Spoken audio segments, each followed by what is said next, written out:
नंजनी सुनुर्वायुपुत्र महाबल कुमार ब्रह्मचारी च हनुमते ओम आवाहनमासनं पाद्यमर्गम् आत्मनमासनं विनियोगं तद्विस्नानं सर्वयामि नमो नमः स्नानान्ते वस्त्राचार्यं सर्वसाधके सौम्ये लोकविद्यानिवारणे ओम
तो आखिर नारद जी ने सरट कुमारों से कैसे भागवत की कथा सुन ली, जरा बताइए। क्योंकि भागवत में 5 बातों का होना बहुत जरूरी है। पहला, भागवत का स्थान सुखद, सुलभ, विशाल एवं शांतिप्रद होना चाहिए। दूसरा, भागवत कथा का गान, उसे सुंदर शब्दों में गाना जाए। तीसरा, श्रीमद् भागवत कथा का ज्ञान, उसे ज्ञानपूर्वक कहा जाए। चौथा, श्रीमद् भागवत कथा का ध्यान, उसे ध्यानपूर्वक सुना जाए। ये कान श्रीमद् भागवत महापुराण की कथा से जुड़ जाए, ऐसे जुड़ जाए कि कथा के अलावा बाहर का शोरगुल कानों को सुनाई न दे। तो फिर नारद जी महाराज ने किस प्रकार से भागवत की कथा सरट कुमारों से सुनी, जरा कृपया करके आप व्याख्या सुनिए। बोले एक बार नारद जी महाराज बड़ी तीव्र गति से जा रहे हैं, तब सरट कुमारों ने उन्हें रोक लिया और रोक करके कहा, कथम ब्रह्मन् दीन मुख उतश्चिन्तातुरो भवान् त्वरितं गम्यते कुत्र कुतश्चागमनम्।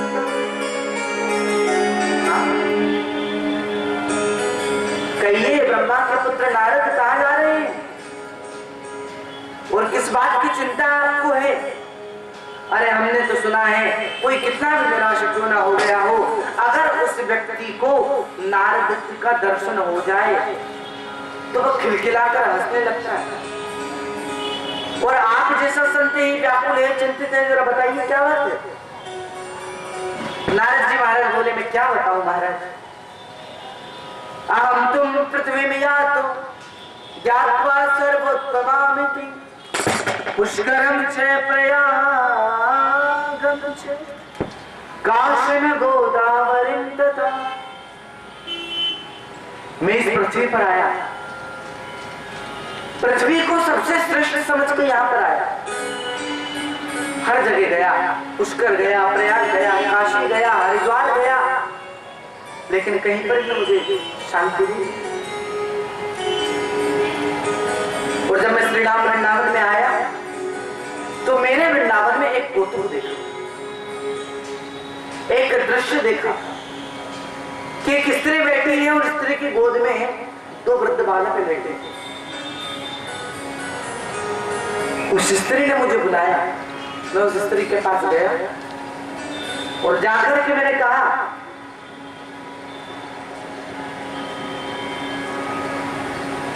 क्या बात है, आपने मुझे क्यों बुलाया? आपका नाम क्या है, परिचय क्या है? बोले मेरा नाम भक्ति है और मेरे गोद में जो दो वृद्ध पुरुष लेटे हैं ये मेरे पुत्र हैं ज्ञान और विराग। कलयुग के प्रभाव से ज्ञान और विराग के दोनों बूढ़े बन चुके और मेरा आपसे नम्र निवेदन है कि कृपया करके आप मेरे पुत्रों के बुढ़ापे को दूर कीजिए। और नारद जी महाराज ने वेद का पाठ किया, वेदांत का पाठ किया, लेकिन कोई असर नहीं। तब एक आकाशवाणी हुई और उस आकाशवाणी ने कहा, नारद अगर तुम ज्ञान वैराग्य का बुढ़ापा मिटाना चाहते हो, भक्ति देवी के कष्ट की निवृत्ति करना चाहते हो तो सत्कर्म करो, सत्कर्म करो, सत्कर्म करो। और इसीलिए मैं आपके पास आया हूँ, कृपया करके मुझे बताइए कि आखिर वह सत्कर्म क्या है, जरा मुझे बताइए। क्योंकि संसार के अंदर मैंने देखा कि सम्मान बिल्कुल समाप्त हो चुका है।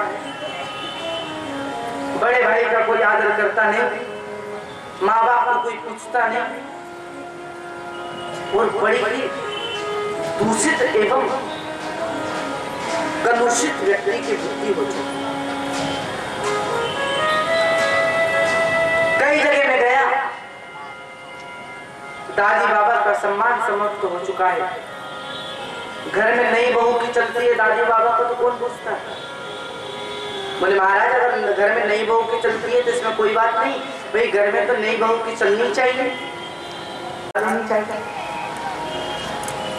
बोले यहाँ घर में चलती तो है नई बहू की, और अगर सलाह में लेनी होगी तो दादी बाबा से नहीं पूछेंगे, ससुराल से साले जी को बुलाएंगे और साले जी को बुलाकर के उनसे सुना ले। ब्रज में एक कहावत है, दीवार बिगाड़े आरो और घर बिगाड़े पारो। दीवार में अलमारियां ज्यादा निकालोगे तो दीवार कमजोर हो जाएगी, और घर में साले जी की सलाह लोगे तो भैया कुछ भी हो सकता है। मामा शकुनी की कृपा से क्या हुआ था सब लोग जानते हैं।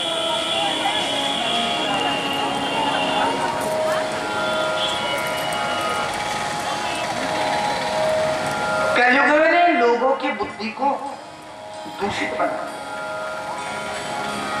कलिना धर्म धैर्यम बाधिकाधना। कलयुग ने सबकी बुद्धि को विकृति बना दिया है, सबकी बुद्धि में विकृति पैदा किया।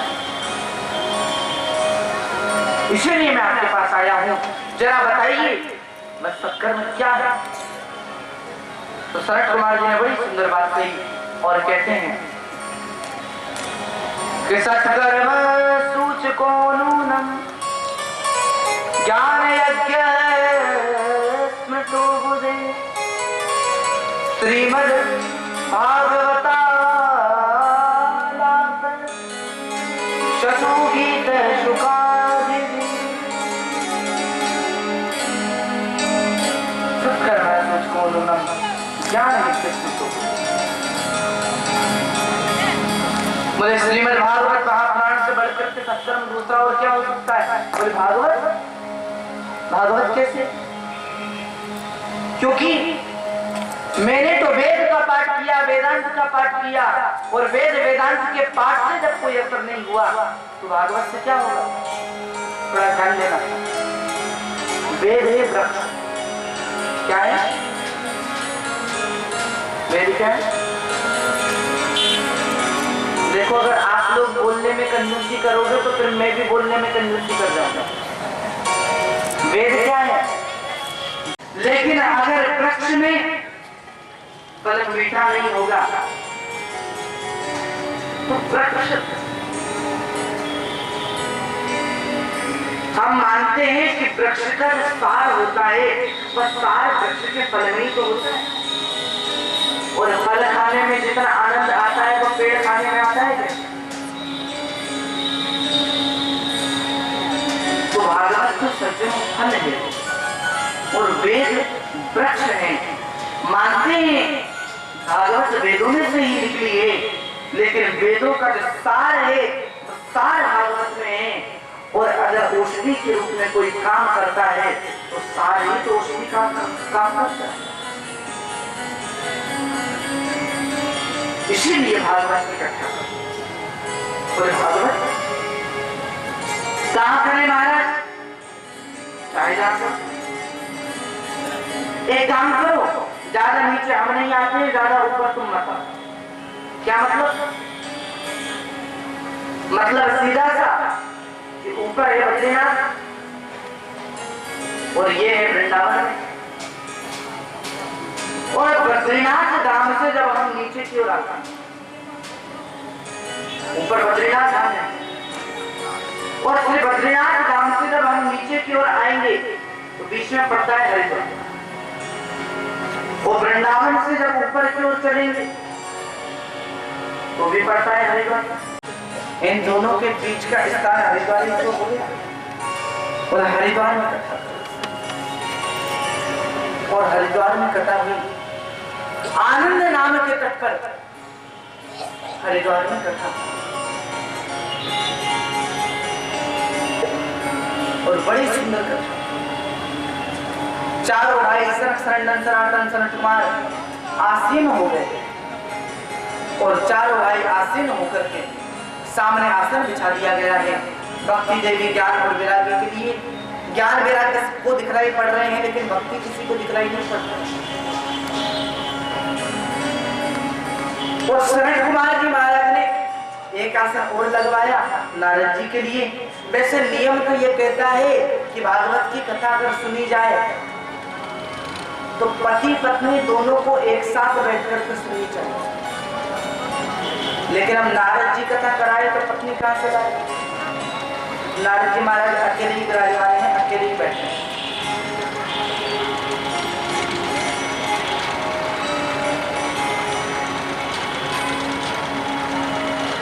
शरद कुमार जी महाराज कहते हैं नारद जी, जो व्यक्ति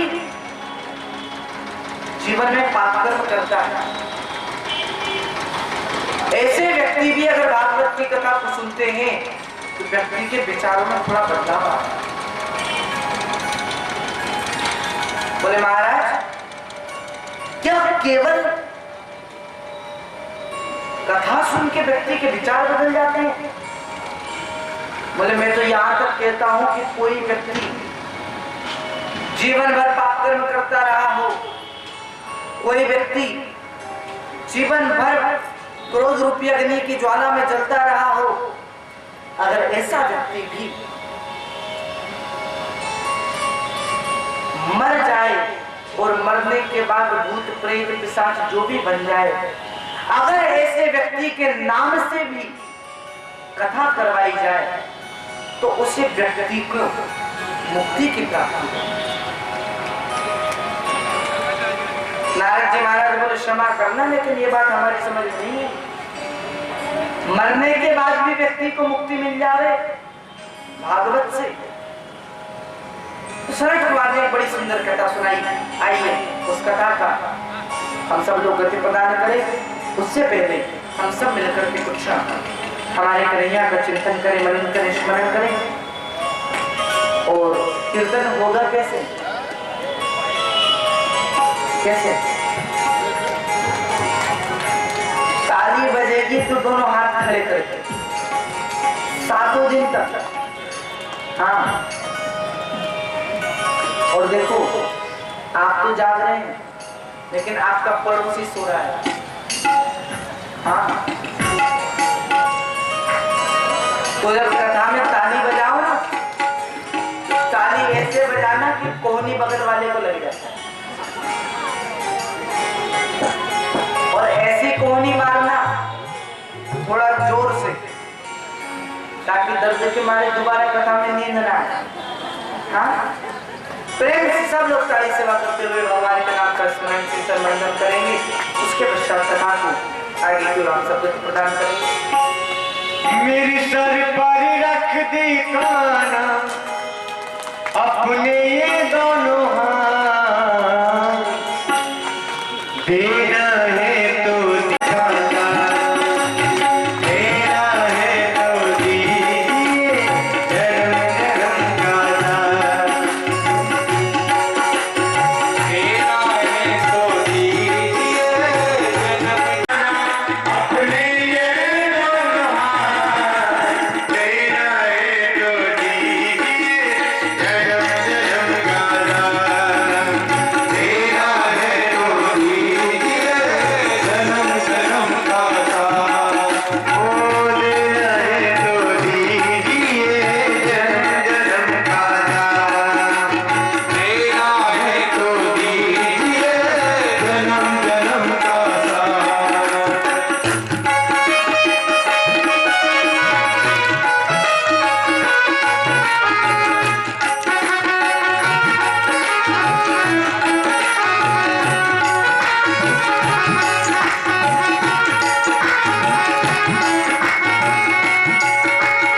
सुंदर नगर था जिस नगर का नाम था उत्तम नगर।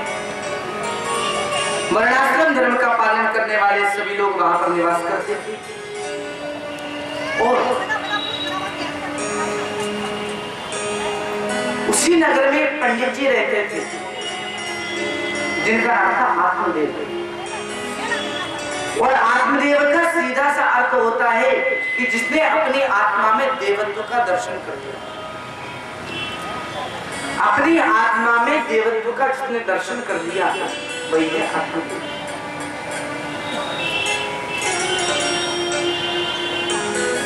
और आत्मदेव जी महाराज के यहाँ पर सब सुख है, बस पुत्र का सुख नहीं है।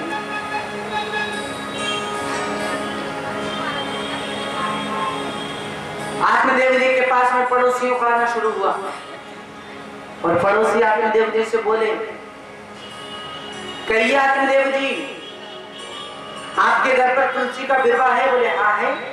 तो सूख क्यों जाता है? बोले मैं क्या करूं महाराज, जल तो अपने हाथों से रोज देता हूं, पता नहीं क्यों सूख जाता है। आपके यहाँ पर गाय है? बोले हाँ है। तो हम 4-5 साल से देख रहे हैं, ना बच्चा है ना बचिया है, बांझ हो गई। बोले मैं क्या कर सकता हूँ? सुनो, तुम्हारे भी पुत्र नहीं है, इसका अर्थ ये है कि तुम्हारे पितृ तुमसे नाराज है। आत्मदेव जी के मन में बड़ी भारी ग्लानि हुई कि मेरे पितृ मुझसे नाराज है, मेरे पितृ मुझसे खुश नहीं, मैं क्या करूं? और चले गए वन के अंदर। और जब तक पुत्र प्राप्ति का वरदान प्राप्त न होगा तब तक वापस लौट करके नहीं आऊंगा, ये सब प्रण लिया। उधर से एक संत गुजरे और संत ने पूछा,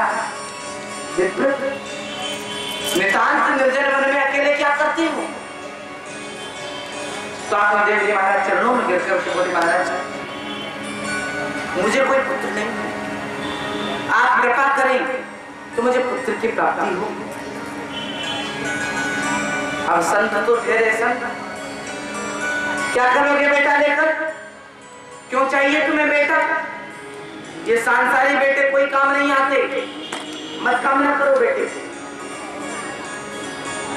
एक बेटे की चाह हम क्यों रखते हैं? क्योंकि बेटा बड़ा होता है और जब हम मर जाते हैं तो हमारी खोपड़ी में डंडा मारता है, खोपड़ी फट जाती है, एक लोटा उसमें वो घी भर देता है और केवल कपाल क्रिया करने के लिए हम एक बेटे की चाह रखते हैं। हाँ? लेकिन एक बात जरा सोच के देखिए कि जिन्हें पुत्र नहीं होता तो 4-6 साल रोते हैं, फिर सोचते हैं काय को रोवे, भाग में ही नहीं है। और बेटा होके मर जावे तो 10-12 दिन ही पीड़ा होती है, फिर सोचते हैं हाँ था एक चला गया, क्या कर सकते हैं। लेकिन अगर वही पुत्र होकर पुत्र निकल जाए तो जिसकी वजह से 4 साल रोए थे वही पुत्र हमें फिर जिंदगी भर क्या करोगे बेटा लेकर? आत्मदेव जी बोले, अरे ओ बाबा जी, बेटा देना हो तो दो, फालतू के भाषण नहीं चाहिए। और बाबा ने फल दे दिया, जाओ अपनी पत्नी को खिला देना, सुंदर बेटा, जाओ। जाकर पत्नी को फल दे दिया और पत्नी ने अपनी सहेली को जाकर दे दिया और सहेली से कहा कि देखो गर्भ धारण करना मेरे बस की बात ये नहीं, तुम्हारे 6 पुत्र हैं, 7वां होने वाला है और अब जो पुत्र होगा वह तुम मुझे दे देना, इसके बदले में मैं तुम्हें थोड़ा धन दे दूंगा। दोनों में सौदा पक्का हो गया। अब जरा देखिए, एक को एक भी पुत्र नहीं है और एक को 6 पुत्र हैं। भगवान की लीला है और परमात्मा की लीला के पार पाना हर किसी के बस की बात थोड़ी है। एक व्यक्ति जामुन के पेड़ के नीचे सोया हुआ, ऊपर उसने जामुनों को देखा और बोला, भगवान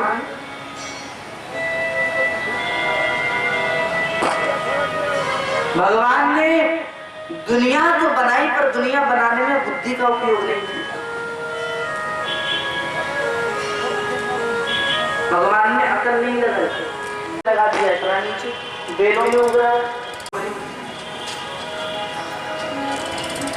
लेट गया आंखें बंद कर और तभी एक जामुन ऊपर से उसके सीने पर आकर गिरा।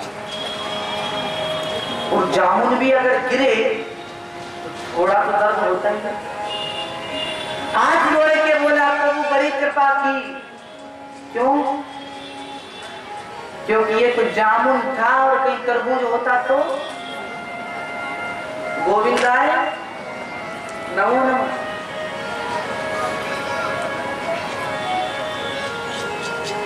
अच्छा हुआ आपने तरबूज नहीं लगाया थे।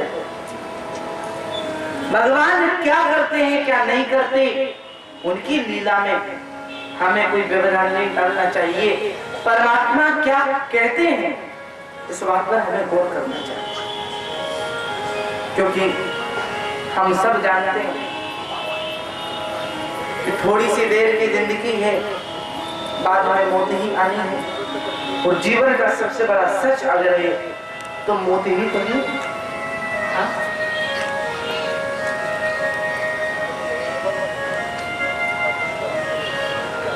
बेटा मिला है तो बहू की अमानत है, बेटा मिला है तो बहू की अमानत है, और बेटी मिली है तो दामाद की अमानत है। बेटा मिला है तो बहू की अमानत है, बेटी मिली है तो दामाद की अमानत है। शरीर मिला है तो शमशान की अमानत है, और जिंदगी मिली है तो मौत की अमानत है। तो कभी भी आ सकती।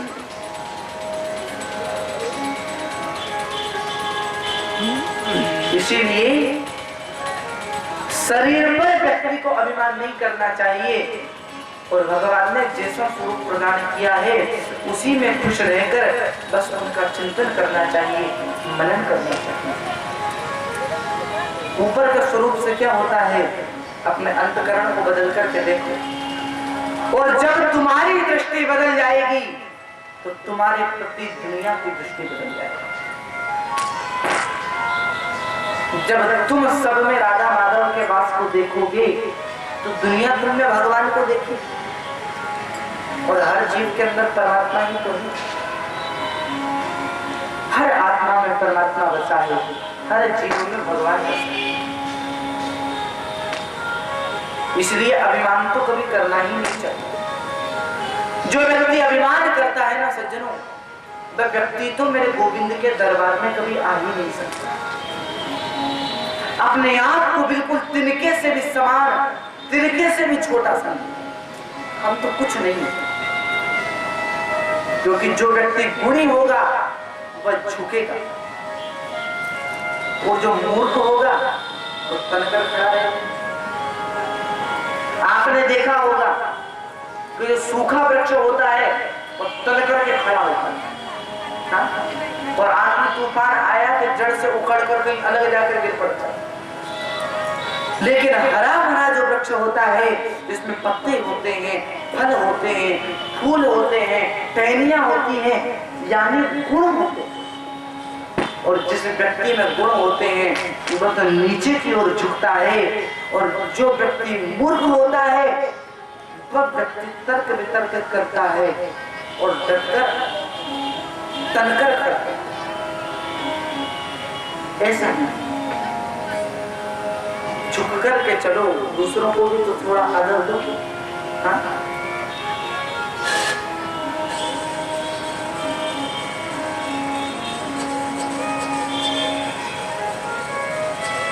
सिकंदर के बारे में तो आप सब लोगों ने सुना ही होगा। इतना पैसा था, इतना खजाना कि सिकंदर के खजाने की चाबियां ही 40 ऊंटों पर लद करके चलती थी। हाँ, और सिकंदर ने कहा कि जब मैं मर जाऊं और मेरा जनाजा निकाला जाए तो मेरा पूरा शरीर ढका हो, लेकिन मेरे हाथ बाहर। क्यों? ताकि मैं दुनिया को यह बता दूं कि सिकंदर जैसा व्यक्ति भी एक पैसा भी अपने साथ में नहीं ले जा सकता। जीते हैं जो लोग कपड़े बदल बदल कर, एक दिन वही कंधे बदल बदल।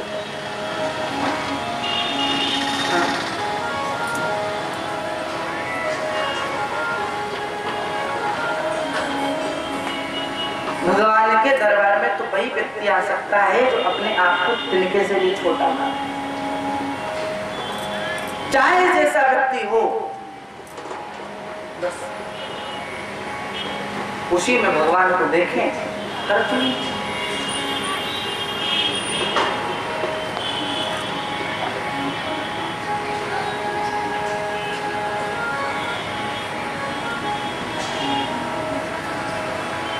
भगवान की लीला के पार पाना किसी के भी वश की बात नहीं। परमात्मा क्या है? परमात्मा वही तो है कि सृष्टि के प्रकृति के जो वश में है वो जीव है, और प्रकृति जिसके वश में है वह परमात्मा। जीव जिसके वश में वो प्रकृति, और प्रकृति जिसके वश में वो परमात्मा। संत ने कई प्रकार से समझाया था, लेकिन आत्मदेव जी ने बात नहीं मानी। लाकर फल दे दिया पत्नी को, सहेली से चर्चा हुई, फल गाय को खिला दिया, और सहेली को जब बेटा हुआ लाकर पति की गोद में दे दिया, मुझे बेटा हुआ है, बेटा हुआ है, बेटा हुआ। आत्मदेव जी बोले मेरा नाम है आत्मदेव, मेरे बेटे का नाम होगा परमात्मा देव। धुंधली बोली अच्छा, 9 महीना गर्भ में हमने रखा और नाम रखोगे अपने से मिलता जुलता। मेरा नाम है धुंधली और मेरे बेटे का नाम होगा धुंधकार। बोले जैसी तुम्हारी इच्छा, नाम ही तो रखने से मतलब है रखो, और धुंधकारी नाम रखो। गाय को भी सुंदर बालक हुआ, उसका नाम गोकर्ण रखा, क्योंकि उस बालक का संपूर्ण शरीर तो मानव जैसा था, लेकिन कान जो थे ना, ये कान गाय जैसे थे, लंबे लंबे, तो नाम रखा गोकर्ण। धीरे धीरे दोनों भाई बड़े हो रहे हैं। गोकर्ण पंडितों ज्ञानी धुंधकारी महाफल। गोकर्ण जी महाराज ज्ञानी होते चले गए, धुंधकारी महान फल होता चला गया। इतना फल, बालक अगर बचपन में गोली खेलने लगे ना, गोली जानते हैं? नहीं जानते? कांच की होती है। बचपन में बच्चा अगर गोली खेलने लगे तो समझ लेना कि उस बच्चे के बिगड़ने की शुरुआत हो गई, क्योंकि वही खेल ऐसा है। उसी खेल को खेलते खेलते एक दिन वो ताश पर आएगा, ताश खेलते खेलते फिर उसमें थोड़ा पैसा लगाएगा, तो वही खेल फिर जुआ बन जाएगा। और जुए में फायदा तो है नहीं, जुए में तो कलयुग का वास है। धुंधकारी को भी मानो यही लगता, अपनी माँ से मांग करके ले जाता, माँ दे देती, ले जा बेटा सब तेरा ही तो है। और जब माँ थोड़ी जबरदस्ती करती, नहीं ले जाने दूंगी, तो माँ को मारता, और माँ को मारकर जबरदस्ती अपनी माँ को मारकर तिजोरी में से पैसा निकाल करके ले जाता। और बड़ा हुआ, पीना शुरू कर दिया, मांस भक्षण करना शुरू कर दिया। निर्दय इतना हो गया कि 12 वर्ष की आयु में ही बालकों की हत्या करने लगा। छोटे छोटे बालकों को उठाकर नदी में फेंक देता, कुएं में फेंक देता, आग में जला देता। बालकों को लेटा करके उनके छोटे से नन्हे से शरीर में सुइयां से होता है। बालक रोते रहते, बिलखते रहते, पर नहीं। आत्मदेव जी बोले अरे इस पुत्र से तो मैं बिना पुत्र के अच्छा था, नहीं चाहिए मुझे सब।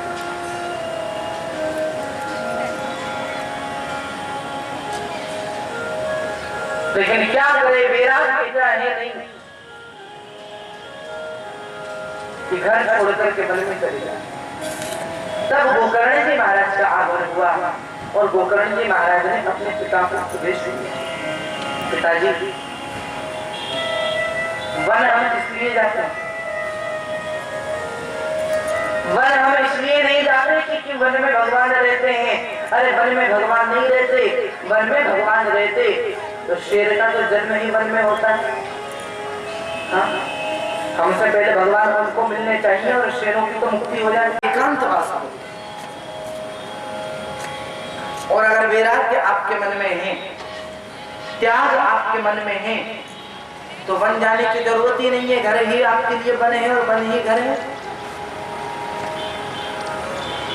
बड़ा सुंदर उपदेश गोकर्ण जी महाराज ने किया। आत्मदेव जी गए और भागवत महापुराण के 10वें स्कंद का पाठ किया और अंत में आत्मदेव जी को गोलोक धाम की प्राप्ति। धुंधली बोली, अरे इस पुत्र के तो मैं बिना पुत्र के अच्छी थी। धुंधली ने भी रात में ही कुएं में कूदकर आत्महत्या कर दी। धुंधकारी 5 वेश्याओं को लेकर के आया, अपना ही साम्राज्य जमाने लगा। राजा के नजरों में चढ़ भी चुका। अब वेश्याएं सोचती हैं कि राजा ने इसे पकड़ लिया तो इसे तो दंड देगा, साथ साथ हमें भी दंड देगा, तो क्या करे। तो वेश्याओं ने सोते हुए धुंधकारी को बांध दिया, बांधकर जलते हुए अंगारे धुंधकारी के मुंह में रख दिए। धुंधकारी की मृत्यु हुई, प्रेत बन गया और गोकर्ण जी महाराज को इस बात का पता चला। गोकर्ण जी महाराज ने कहा, धुंधकारी बिल्कुल भी घबराना नहीं, सवेरा होने दो, मैं तुम्हारी मुक्ति का साधन दूंगा। सवेरा हुआ, भगवान भुवनवासकर सूर्य को अर्घ दिया और अर्घ देकर के कहा, हे भगवान भुवनवासकर सूर्य, जरा कृपया करके बताइए कि महाप्रेत की मुक्ति कैसे हो। तो भगवान भुवनवासकर सूर्य आदेश देते हैं कि श्रीमद् भागवतान मुक्ति सप्ताह वाचनम कुरु। श्रीमद् भागवत सप्ताह के आने का तुम वाचन करो, महाप्रेत की मुक्ति को। गांव वालों ने जब इस बात को सुना तो व्यास मंच सजाया, तुलसी देवी की स्थापना हुई, सारे कलशों की स्थापना हुई, सारी वेदियों की स्थापना हुई और गोकर्ण जी महाराज राजगद्दी पर आसीन हुए। सामने आसन बिछा दिया धुंधकारी के लिए, सब गांव वाले विराजमान हो गए और कथा श्रवण कर रहे। लेकिन प्रेत कभी आसन पर नहीं बैठ सकते। प्रेत आसन पर बैठे तो प्रेत को हवा उड़ा करके ले जाए। तो व्यास मंच के बगल में सप्त ग्रंथि का बांस लगा था और सप्त ग्रंथि के बांस की पहली ग्रंथि में जाकर धुंधकारी बैठ गए, क्योंकि बांस के अंदर हवा का प्रकोप नहीं होता। और जैसे ही पहले दिन की कथा विश्राम हुई तो सज्जनों पहली ग्रंथि फट गई, दूसरे दिन की कथा में दूसरी ग्रंथि फट गई, तीसरे दिन की कथा में तीसरी ग्रंथि फट गई और इस प्रकार 7वें दिन की कथा में 7 ग्रंथियां फटती हुई चली। और जब 7वें दिन की ग्रंथि फटी तो वह प्रेत धुंधकारी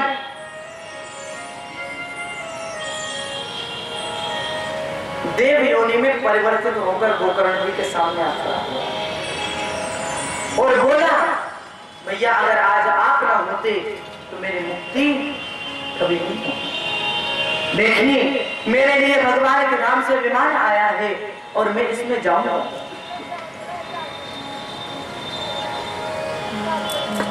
तो गोकर्ण जी महाराज ने पूछा, कहां लेकर के जाते हो हमारे भाई को? बोले आपके भाई की मुक्ति हो चुकी है। मुक्ति हो चुकी है? मुक्ति क्यों हुई? बोले क्योंकि इन्होंने भागवत की कथा को सुना। बोले क्या भागवत की कथा को सुनने से मुक्ति होती है? बोले हाँ, भागवत की कथा को सुनने से मुक्ति होती है। तो फिर यहाँ तो हजारों लोग बैठे हैं, उन लोगों की मुक्ति क्यों नहीं हुई? अकेले धुंधकारी की मुक्ति ऐसा? बोले देखो, कथा सुनने के भेद से कथा के फल में भी भेद हो जाता है। कथा सुनने वाले 3 प्रकार के होते हैं। कितने प्रकार के? श्रोता, सरोता और सोता। श्रोता जो कथा में आए, आसन लगा करके बैठ जाए, एक आसन से ही बैठा रहे और एकाग्रचित्त होकर बिना कथा के बीच में उठे और व्यर्थ की बातें बिना बीच में किए कथा को मन लगा करके भाव से श्रवण करे, वो है श्रोता। कथा के बीच में बोलना नहीं चाहिए। बोलना है तो भगवान का कीर्तन बोलो या जय श्री कृष्ण बोलो, जय श्री कृष्ण। तो श्रोता वही है जो एकाग्र चित्त होकर भगवान की कथा सुनता है। और दूसरे नंबर के होते हैं सरोता। कथा के बीच में जो ज्यादा चपर चपर करते हैं वही। सरोता के लक्षण क्या है मैं आप लोगों को बताऊं। सरोता आएंगे, साफ सुथरी जगह देखकर बल्ली से कमर टिका करके बैठ जाएंगे और हाँ ठीक है लेकिन मंच थोड़ा टेढ़ा बन गया। टेंट भी ठीक लगा है लेकिन थोड़ा टेढ़ा है। व्यासी भी ठीक है पर अभी तक कोई चुटकुला तो सुनाया है, कोई भजन तो गाया है। 50 गलतियां टेंट में, 50 गलतियां मंच में, 50 गलतियां कथा करने वाले में, 50 गलतियां कथा में और 50 गलतियां कथा कराने वालों में करना। ये होते हैं सरोता। सरोता जानते हो? सुपारी काटने वाला कट्टे कट्टे की आवाज करता है। तो कथा के बीच में जो ज्यादा चपर चपर करते हैं उन्हें भी सरोता की उपाधि दी गई है, वे भी सरोता ही है। और तीसरे नंबर के जो होते हैं सज्जनों, वो और किसी को लगे या न लगे लेकिन मुझे तो सबसे अच्छे लगते हैं। हाँ, सोता। न कथा से मतलब, न कथा करने वाले से मतलब, न कथा कराने वाले से मतलब। आएंगे बल्ली से कमर टिका करके सो जाएंगे। और ना अन्य किसी श्रोता को पता चले, सोचेगा आंख बंद करके बड़े भाव से कथा सुन रहा है, लेकिन उससे क्या पता कि यहाँ पर तो समाधि लगी हुई।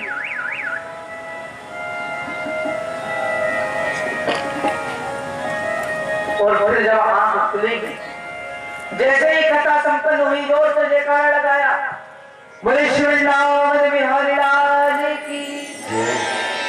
बस कितनी कथा बात, कितनी सुंदर कथा बात, कितनी अच्छी कथा बात। पड़ोसी ने पूछा तुमने कथा में क्या सुना? बोले वो तो मुझे पता नहीं, पर कितनी बढ़िया कथा बात। हाँ, अनुभव करके देखना। घर पर मखमल के गद्दे पर नींद की गोली खाने पर भी वो नींद नहीं आएगी जो कथा में फर्श पर आ जाएगी। हाँ, ऐसा क्यों? क्योंकि कलयुग नहीं चाहता कि कलयुग में कोई धर्म करे, इसलिए कलयुग कथा के बीच में व्यवधान उत्पन्न करने के लिए निंद्रा देवी की शक्ति को बढ़ा देता है। और निद्रा देवी व्यक्ति के ऊपर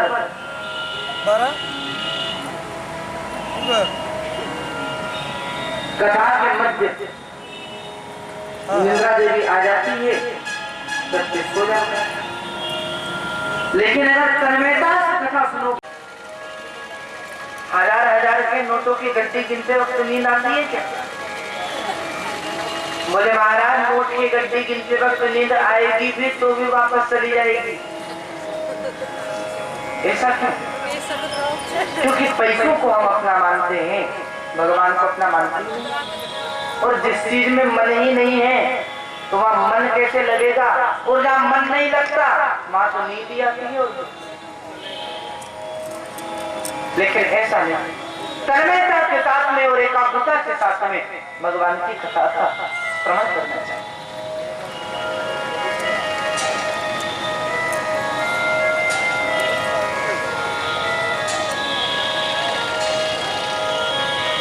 जब इस बात को गांव वालों को पता चला तो दोबारा से कथा हुई और इस बार स्वयं का गांव नहीं, आसपास के सारे गांवों को बुलाया और सब लोगों ने कथा सुनी। और कथा का जब समापन हुआ तो विशाल विमान मेरे गोविंद के ढाल से आया और बाकी बिहारी जी स्वयं विमान में बैठ करके आए और सब व्यक्ति विमान में चढ़ गए और मेरे दिन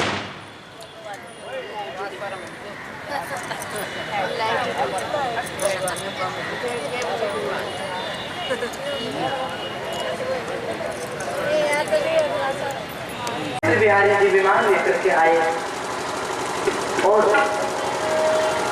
सब लोगों को लेकर के अपने गोलोक धाम को चले गए। इसका मतलब ये कि व्यक्ति को मरने के बाद भी भागवत की कथा सुनने से मुक्ति की प्राप्ति हो सकती है। सज्जनों, हम सब माला जाप करते हैं, भगवान का भजन करते हैं और मंदिर जाते हैं, परिक्रमा लगाते हैं, प्रदक्षिणा करते हैं। क्यों? ताकि हमारा मोक्ष हो जाए, ताकि हमारा मोक्ष हो जाए। लेकिन जरा एक बात बताओ, मोक्ष मरने के बाद होता है या मरने के पहले? बोलो, मरने के बाद होता है या मरने के पहले? उसको बोलो।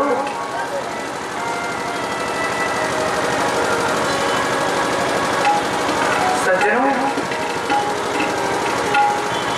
मोक्ष जीवित भी हो सकता है। मोक्ष, मोक्ष का मतलब क्या है? मोह का क्षय हो जाना, माया का क्षय हो जाना, मैं मेरा इस सब से दूर हट जाना, यही तो मोक्ष है। विषयों में आसक्त वाला बंधन में है, विषयों में आसक्त वाला मुक्ति। विषयों से जो जुड़ा है वह बंधन में बंधा है और जिनने विषयों को त्याग दिया उस व्यक्ति को तो मुक्ति है, उस व्यक्ति का तो मोक्ष है। बोले महाराज कथा सुनने के और क्या नियम है, कृपया करके बताइए। बोले कथा जब सुनी जाए तो 7 दिन तक वक्ता और श्रोता दोनों को घी पीकर रहना चाहिए। बोले महाराज घी पीकर? कलयुग के लोगों को तो घी पीने की आदत नहीं है, तो थोड़ा बहुत पी भी ले तो बड़ी दिक्कत हो जाएगी। क्या करो? तो दूध फलाल लेकर के कथा करो और सुनो। बोले महाराज 15 दिन में एक एकादशी आती है और एक एकादशी को भी राम राम राम राम राम राम राम राम कह के पूरा करता है। और एकादशी निकली कि द्वादशी को सवेरे 9 बजे ही भोजन चाहिए। अरे कल एकादशी थी, जल्दी भोजन लेकर के आओ। एक ही एकादशी में लोगों का हाल बेहाल हो जाता है। आप कहते हो 7 दिन तक दूध फलार ले। बोले तो एक समय भोजन लो, एक समय फलार लो और खूब कथा करो और सुनो।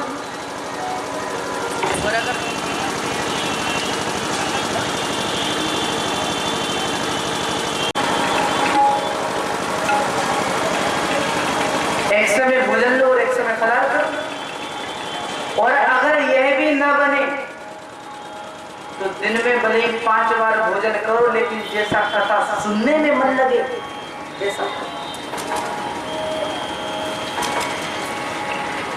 ऐसा नहीं कि एक समय फलार ही लो और एक समय भोजन ही करो। नहीं, फलार तो केवल इसलिए बताया क्योंकि अगर हम भोजन लेकर के कथा सुनेंगे तो फिर कथा में आलस्य की उत्पत्ति होगी, आलस्य आएगा और नींद आएगी कथा में।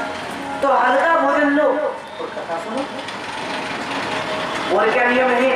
बोले जब कथा कराई जाए तो किसी विद्वान ब्राह्मण से इसका शुभ मुहूर्त निकलवाना चाहिए।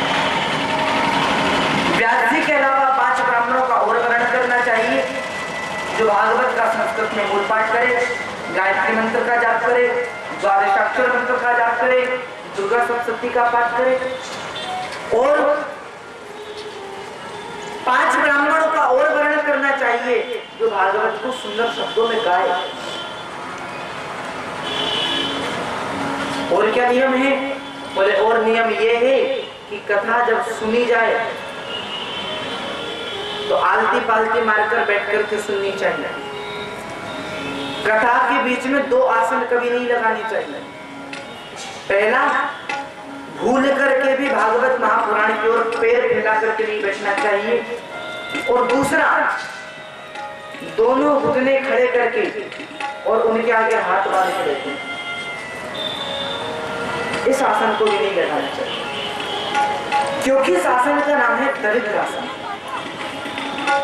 और दरिद्रासन लगा करके व्यक्ति कथा सुनता है तो कथा का फल प्राप्त नहीं होता। इसीलिए प्रेम से सुखासन लगा करके बैठे कथा सुने। शरीर में अगर कोई व्याधि है तो आप कुर्सी पर बैठकर कथा सुन सकते हैं। और ज्यादा तकलीफ है तो आराम से पलंग पर लेट करके भी कथा सुनी जा सकती है।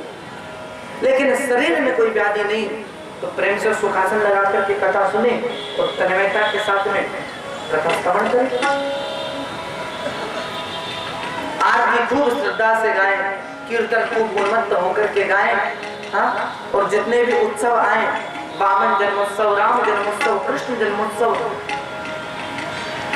इन सब उत्सवों को बड़ी धूमधाम से और बड़ी उदारता से हम सब लोग मनावें, क्योंकि जितना उत्सवों को धूमधाम से मनाएंगे उतना ही तो आनंद आएगा। और अगर आनंद आएगा तो परमात्मा की अनुभूति हमें होगी।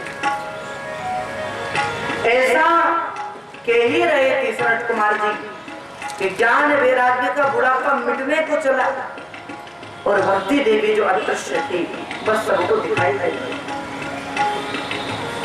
यही तो कथा का सार है, यही तो कथा का महत्व है। शरद कुमार जी कहते हैं भक्ति तो आ गई, जाओ भक्तों के हृदय में निवास करो। और जब भक्ति भक्तों के हृदय में निवास करने लगी तो वहां तो कीर्तन होने लगा। प्रेरणादस्तादंधारी तरल गतितया चोदव कांसधारी मीणाधारी सुरत स्वर्ग सरतया राग करतार जनोभूत इंद्रो वादीन मृदंगम जय जय शुक्रा कार्तेन ते कुमारा यत्राग्रे भाव वक्ता सरसर चनया व्यास पुत्रो को। प्रहलाद जी महाराज ताली बजाने लगे, उद्धव जी महाराज कांसा बजाने लगे, देवराज इंद्र मृदंग बजाने लगे और शरद कुमार जी जय जयकार के ध्वनि लगाए। सुखदेव जी बीच बीच में व्याख्या कर रहे, भोले बाबा से रहा नहीं गया, भोले बाबा माता पार्वती के साथ में कैलाश पर ही नृत्य करने में तन्मय हो गए और मेरे बाकी बिहारी से भी नहीं रहा गया। और श्री बिहारी जी अपने चित्त स्वरूप को लेकर के उसी कीर्तन के मध्य से आज प्राकट्य उनका हुआ है। श्री बिहारी जी प्रकट हुए हैं। बोले शिवा के बिहारी लाल की जय। क्या चाहते हो वरदान मांगो प्रभु, वरदान ही देना है तो एक ही वरदान दो कि जब जब तुम्हारी याद करें, जब जब तुम्हें हम तुम्हारे नाम को गाएं, हे प्रभु, तब तब आप आकर और इसी प्रकार से हमें दर्शन दे दिया करें बस, और हमें कुछ नहीं चाहिए। भगवान वहां से चले गए, वरदान देकर आइए हम भी मिलकर हमारे कन्हैया के नाम को गाएं, ताकि कन्हैया हमें भी प्रकट होकर के जल्द से जल्द दर्शन दें। प्रेम से सब लोग गाएंगे और आज की कथा को आज हम सब लोग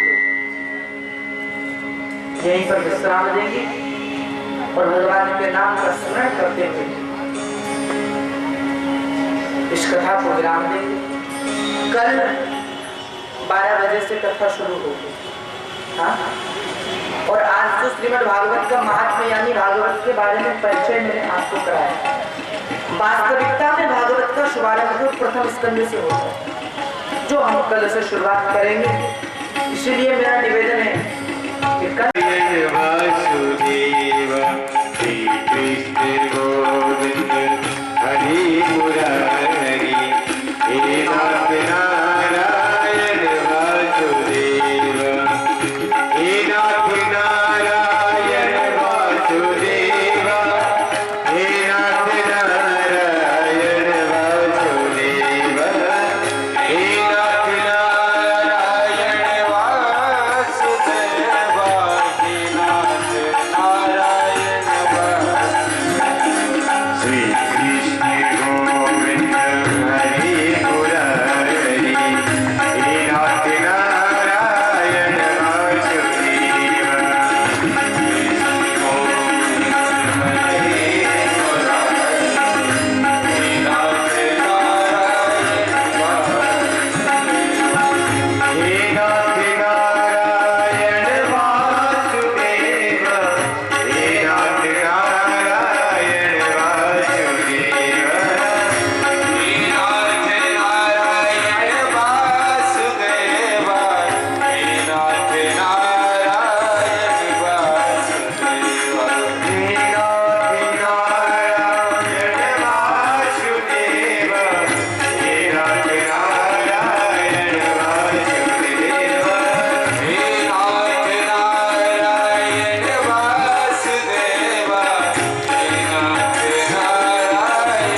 भगवती भगवान की है आरती, पापियों को पाप से तारती। भागवत भगवान की है आरती, पापियों को पाप से तारती। श्री भागवत भगवान की है आरती, पापियों को पाप से तारती। भागवत भगवान की है आरती, पापियों को पाप से तारती।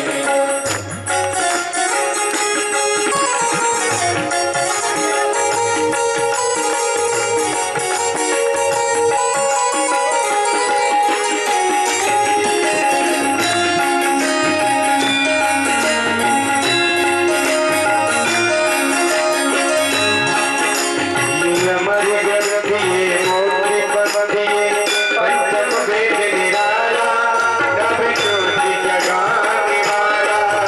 ये अमर गद्दिए मोक्ष पद्दिए पंचम वेद निराला, नभ ज्योति जगाने वाला। हरि नाम यही हरि ध्यान यही, हरि नाम यही हरि ध्यान यही। हे जग मंगल की आरती, पापियों को पाप से तारती। भागवत भगवान की आरती, पापियों को पाप से तारती।